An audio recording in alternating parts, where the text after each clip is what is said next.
This comic book adaptation based on Street Fighter the movie is so damn hilarious, but for all the wrong reasons. For starters, look at that front cover.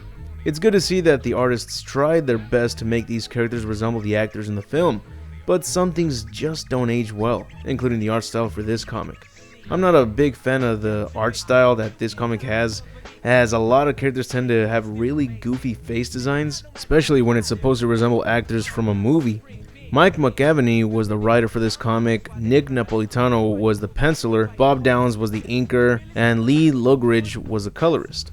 The comic book adaptation of Street Fighter the movie is similar to the movie in terms of enjoying it for the wrong reasons, and the movie, well, it was enjoyable thanks to Raul Julia's performance as Bison. Also for its humor, its cheesy action flick routine where the good guys soldiers infiltrate the bad guys' lair and give us one hell of a battle while the main character takes on the final boss. It's great, again, for the wrong reasons. But the comic book, however, the art style is flat out hilarious. You will have a very difficult time telling which character is which.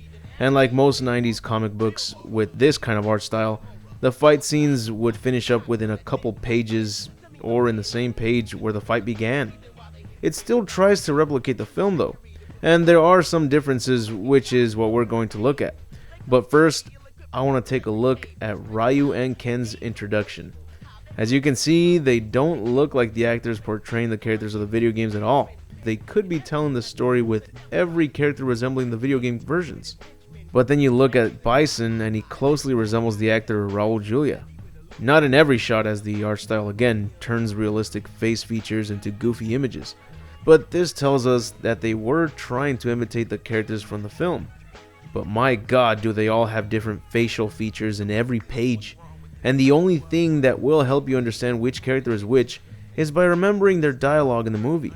But since it's a comic book adaptation, most dialogue here is altered, so it's anyone's guess as to whom is whom.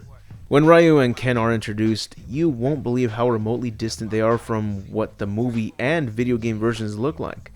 They couldn't land either of them, so they turned out to look like Wolverine and Cyclops. But that doesn't last, as every face expression they make turns them into completely different people. It doesn't take a second page to see them go from Wolverine and Cyclops to a dirty old rugged man and Hank from King of the Hill. In the next page, Ryu goes from the dirty old man to a human Ninja Turtle hybrid.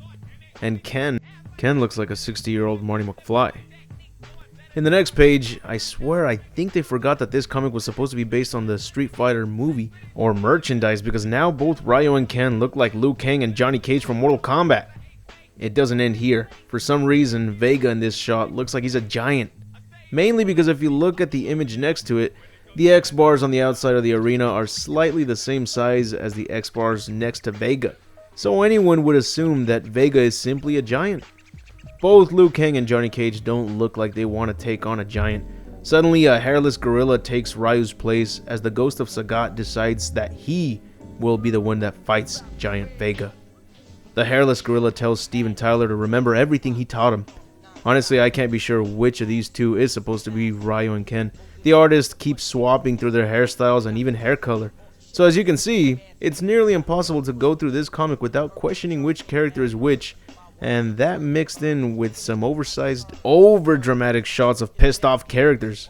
You won't be able to continue reading this comic because you won't be able to contain your laughter. Every page has something funny to stare at, but aside from that, there aren't many differences to the movie. And it does follow the events shown in the movie, like Bison taking down soldiers in the beginning, Ryu and Ken meeting Sagat at the underground fight club, Ryu's fight against Vega being interrupted by Guile with a big ass tank. They include it all. Well, all the main points of the film. So there are slight differences like most comic book adaptations based on movies, but they also included a scene that takes place while Ken and Ryu are prisoners. And it involves Chun-Li speaking with a businessman from the black market in Shadaloo City known as Ki-Han. Chun-Li, Balrog, and Honda force him to tell them the location of the next thieves' market. Zangief appears in his video game style throughout the comic, which sounds cool, except when you realize that he's basically in red speedos everywhere he goes. They also make his dialogue fit more of Grundy's vocabulary, and in this shot, he looks like he took off his speedos and he's running around beating up soldiers in his bare ass. What's even more confusing than that are the uniforms that Bison's henchmen wear. Instead of looking like Sector's clan from Mortal Kombat, here they look quite generic as bad guys, but you don't get to see them up close. Bison's henchmen aren't shown up close for a reason though.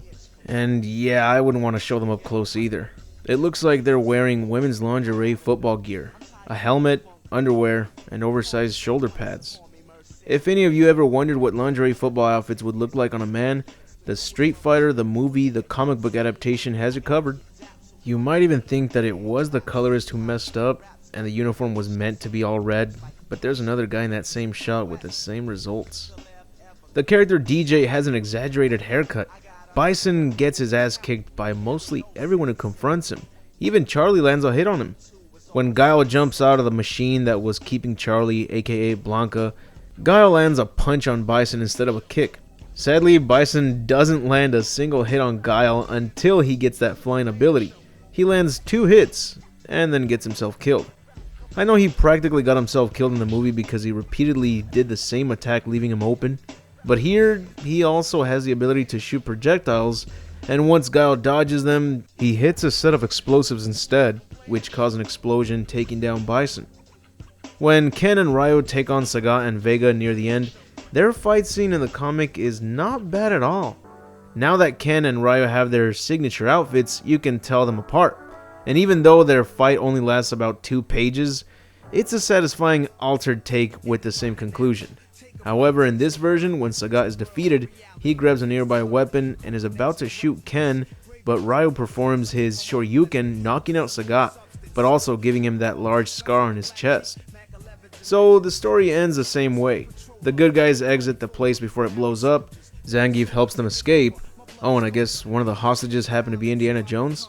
But that's about everything I can talk about for this comic book adaptation. It's probably not worth checking out, but if you enjoyed the movie, then this comic book should be worth collecting now that it's aged, so it might even be worth something. So with that said, that's it for the video. I hope you enjoyed it, and if so, be sure to leave a like, share with others, and subscribe if you haven't. And if you'd like to see some extra content, or you'd like to see your name at the end of the videos, then feel free to support the channel by donating a single dollar to my Patreon. There are also additional perks for donating more than $1. The link is on the description, along with the link to my Facebook page, Tumblr, DeviantArt, and Twitter. But anyways, I'll see you all in the next video, and remember to have an awesome day.